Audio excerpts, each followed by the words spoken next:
2 பேரும் சண்டை போட்டிங்கன்னா உயிருக்கு பிரச்சனை அப்படின்னும் பொழுது மட்டுமே நீங்கள் 3வது நபரிடத்தில் பஞ்சாயத்துக்கு போங்க. மற்றபடி தயவு செய்து ஒருவரை பற்றி ஒருவர் உங்கள் மீது அன்பு செலுத்துகின்ற இன்னொருவரிடத்தில் குறை சொல்லிவிடாதீர்கள். என்ன அபாயம் நடக்கும்னு சொல்கிறேன். என் அக்கானா எனக்கு ரொம்ப உயிருங்க, நானா அதுக்கு உயிர். எங்கள் வீட்டில் என்னை ஏதாவது துன்புறுத்தினாருன்னா நான் அவன்கிட்ட போய் அக்கா என்னை இப்படி பண்ணிட்டாருக்கான்னு அவன் ஆரம்பிப்பா. ஐயோ தங்கத்தை எடுத்து தரையில் போட வச்சிட்டானே, உனக்கு இப்போ நான் முதல்லையே சொன்னேன் இது வேணான்னு சொன்னேன், எனக்கு தெரியும் அவன் இப்படி பண்ணுவான். ஒன்றும் பண்ணியிருக்க மாட்டார். ஏதோ எரிச்சலாக ஏதோ ஒரு வார்த்தை சொல்லியிருப்பார், அதுக்கு நான் அங்கே போய் சொல்லியிருப்பேன். என்ன காரணம்னா விஷயம் இவ்வளோதான், ரொம்ப சிம்பிள். உங்கள் மீது அன்பு கொண்டவர்கள் உங்கள் மீது செலுத்துகின்ற அன்பின் விளைவால் உங்கள் குடும்பம் துண்டாகி விடுவதற்கு வாய்ப்பு உண்டு. ஒன்று செய்கிறீங்களா, பளிச்சுன்னு சொல்லிட்டு போகிறேன். புருஷன் பொண்டாட்டிக்கு மத்தியில்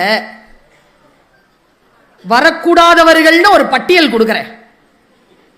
இந்த பேரை மட்டும் உள்ள சேர்த்துக்காதீங்க.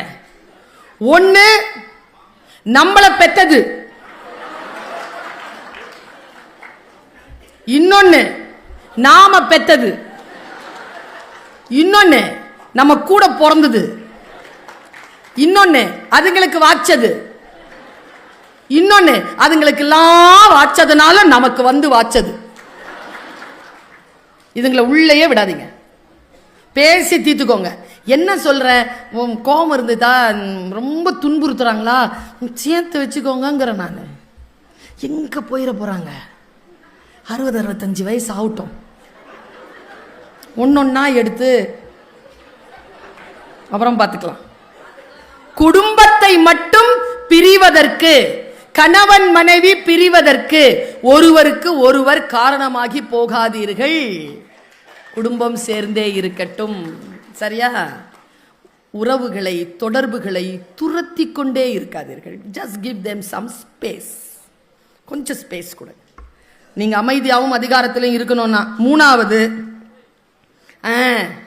நான் யாரு தெரியுமா, உங்கள் தகுதிப்பாடுகளை சொல்லிக்கொண்டே இருக்காதீர்கள்.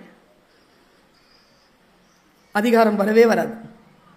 4வது, யாராவது ஏதாவது கேட்டாங்கன்னா உடனடியாக பதில் சொல்லாதீங்க. Don't answer instantly. கொஞ்சம் கேப் எடுத்துட்டு சொல்லுங்க. அடுத்து, உங்கள் உழைப்பை எல்லோருக்கும் எப்போதும் தந்து கொண்டே இருக்காதீர்கள், சரியா? Have limits. உங்களுக்கென்று, உங்களுடைய வாழ்க்கைக்கென்று சில விஷயங்களை நீங்கள் முன்னெடுத்துக் கொள்ள வேண்டும் என்று நான் நினைக்கிறேன். இப்படி சொல்லி என்னுடைய பேச்சை நான் ஒரு ஓவியமாக, ஒரு கோட்டோவியமாக நான் முடிவிற்கு கொண்டு வருகிறேன். இந்த மனசு இருக்குல்ல, எல்லாத்துக்கும் அதுதான் காரணம். உள்நிலை நிர்வாகத்தை சரியாக வைத்துக் கொண்டிருக்காமல் புறநிலை நிர்வாகத்தை சரிப்படுத்த முடியாது. நான் சொல்லுவதை புரிந்து கொள்ளுங்கள். நமக்கு உள்ள ஒரு நிர்வாகம் இருக்குல்ல, அந்த நிர்வாகத்தை சரி பண்ணுங்க. நான் இப்ப 2 மைண்ட் கண்டிஷனை மட்டும் சொல்லிட்டு போறேன். மைண்ட் கண்டிஷனிங்னு ஒரு வார்த்தை இருக்கு, நிபந்தனைப்படுத்துதல், மனதை நிபந்தனைப்படுத்துதல். இப்போ உதாரணத்துக்கு, நான் பேசுறதுக்கு இங்க வந்தேன், கவனிக்கிறீங்களா எல்லாரும்? உங்க மைண்டை இப்ப கண்டிஷன் பண்ற பாருங்க.